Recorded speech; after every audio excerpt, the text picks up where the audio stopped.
For every juggernaut like Happy Days or MASH that ruled the airwaves, the 1970s also cranked out spectacular failures.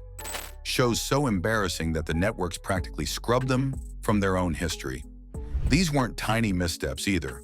We're talking massive budgets, big-name stars, and hype machines promising the next big thing, only for everything to crash and burn in record time.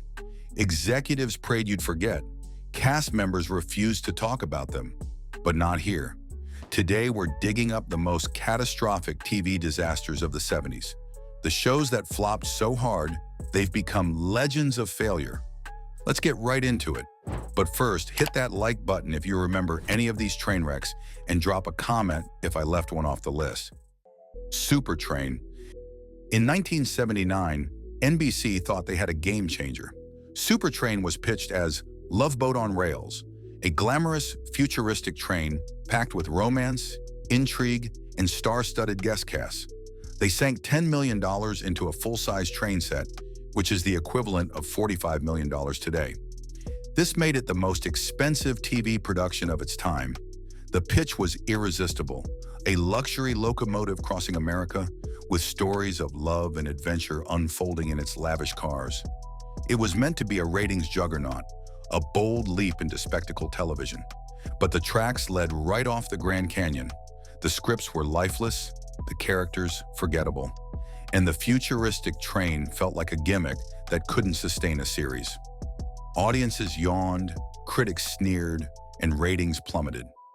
After just 9 episodes, NBC derailed Supertrain, but the damage was done. The show's colossal budget nearly bankrupted the network, forcing layoffs and budget cuts across other projects.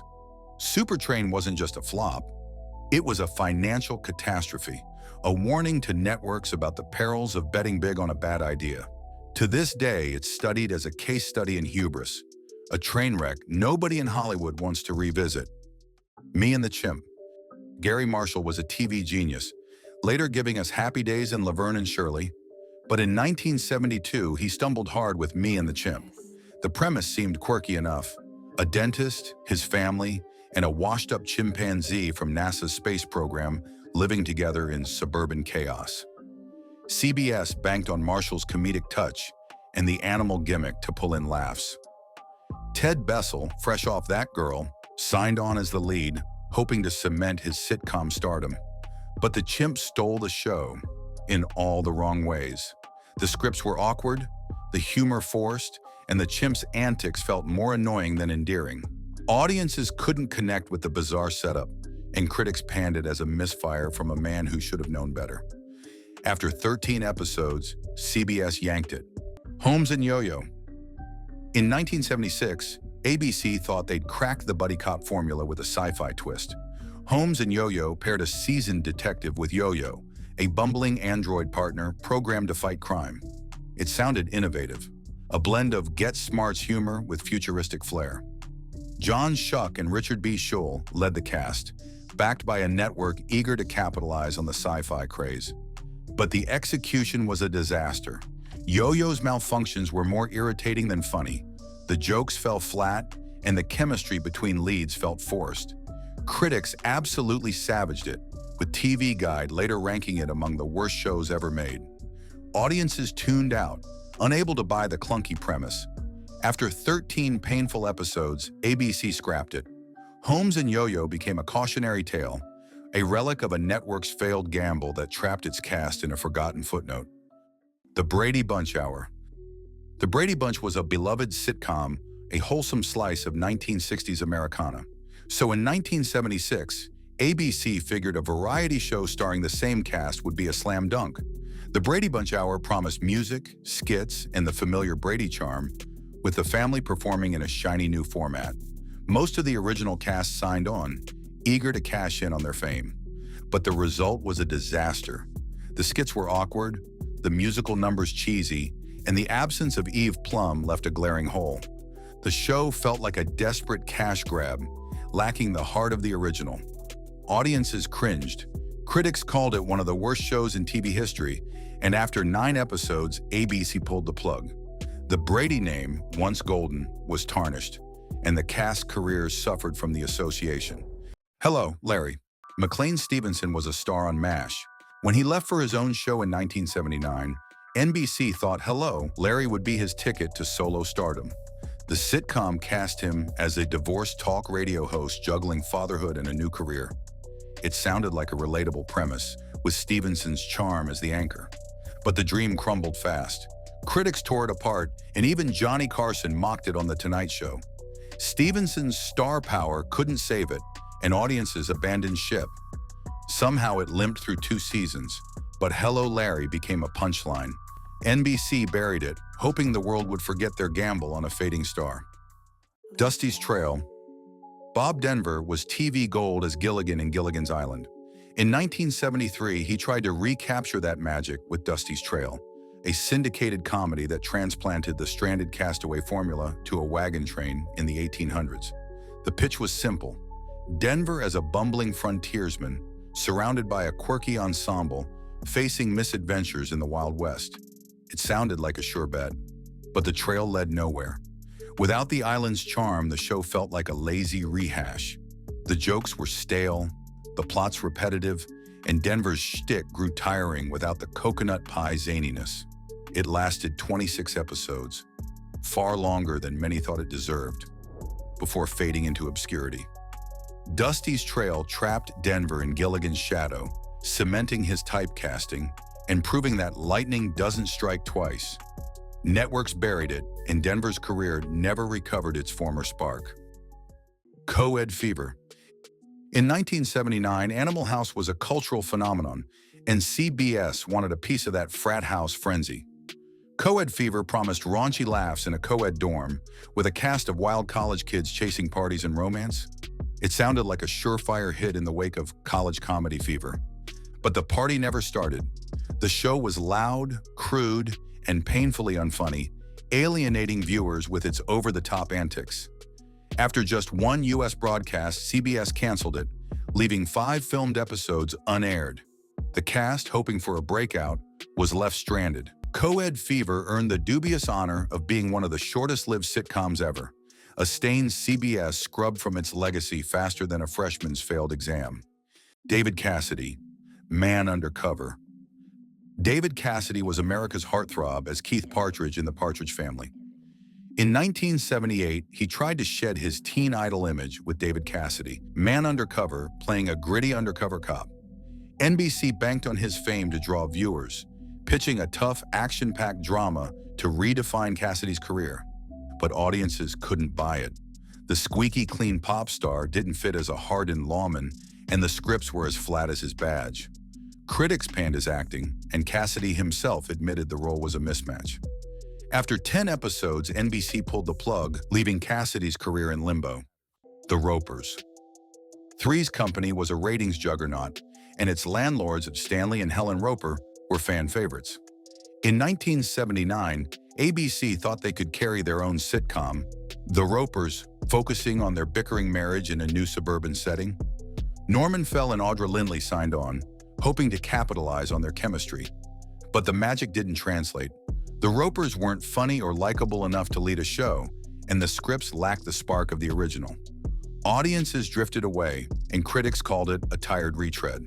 It limped through 2 seasons before cancellation, trapping Fell and Lindley in a flop that dimmed their careers. The Ropers became a cautionary tale about spinning off side characters, a misstep ABC hoped fans would forget. Mr. T and Tina.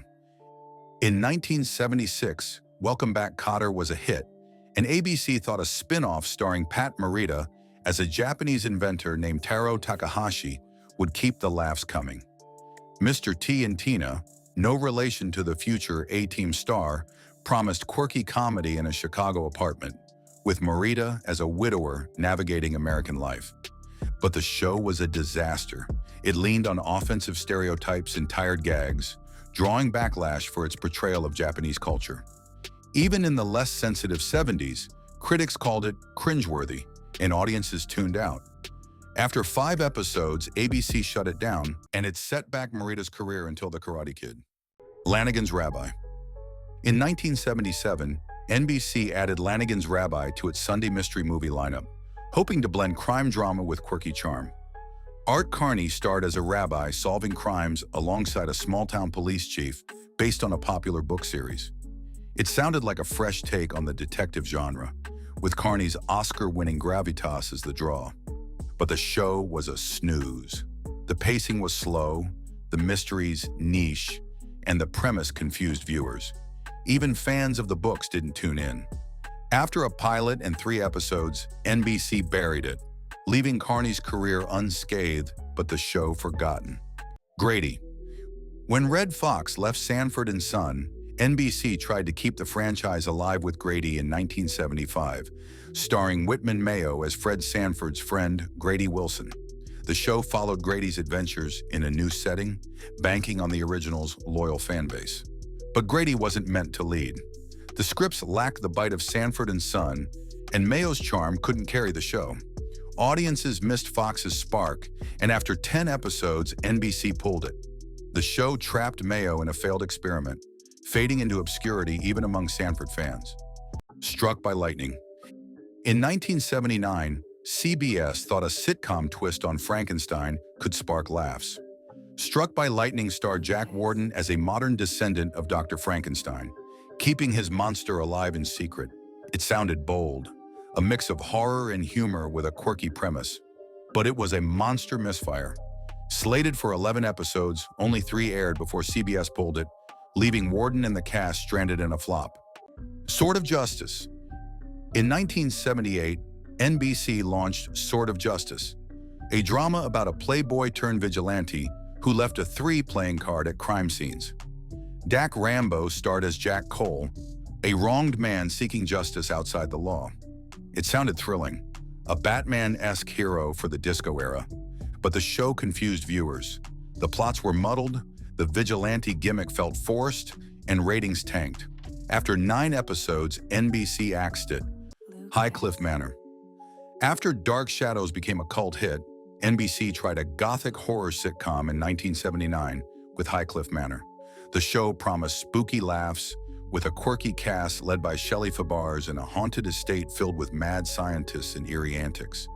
But it was neither scary nor funny. Of 6 planned episodes, only 4 aired before NBC yanked it. 3 for the Road. In 1975, CBS launched 3 for the Road, a drama about a widower and his 2 sons traveling the country in an RV, helping strangers along the way. Alex Rocco starred with a premise that promised heartwarming stories and adventure. But it was a road to nowhere. The pacing was slow, the stories heavy, and audiences didn't care. CBS aired 11 of 13 episodes before canceling it. Flatbush. In 1979, CBS launched Flatbush, a sitcom about Brooklyn teens called The Fungos, aiming for urban comedy with a youthful edge. It sounded like a fun, relatable take on city life, but it was a disaster. The show leaned on crude stereotypes, offending viewers and sparking backlash. Brooklyn's borough president demanded its cancellation, and CBS complied after 3 episodes. Flying High. In 1978, CBS launched Flying High, a drama about 3 glamorous flight attendants solving problems between flights. It sounded like Charlie's Angels in the Air, with Pat Klaus and Connie Sellecca leading a cast meant to dazzle. But it crashed on takeoff. The show felt like an over-sexualized parody, with weak plots and cringe-worthy dialogue. Critics hated it, audiences ignored it, and after 15 episodes, CBS grounded it. The 1970s gave us TV classics that shaped pop culture. But these disasters, they're the dark side of ambition. Reminders that even big budgets, big stars, and bold ideas can crash spectacularly. Networks poured millions into these shows, only to watch them implode, trapping casts and creators in their wreckage. What other 1970s flops deserve a spotlight? Drop them in the comments for our next video.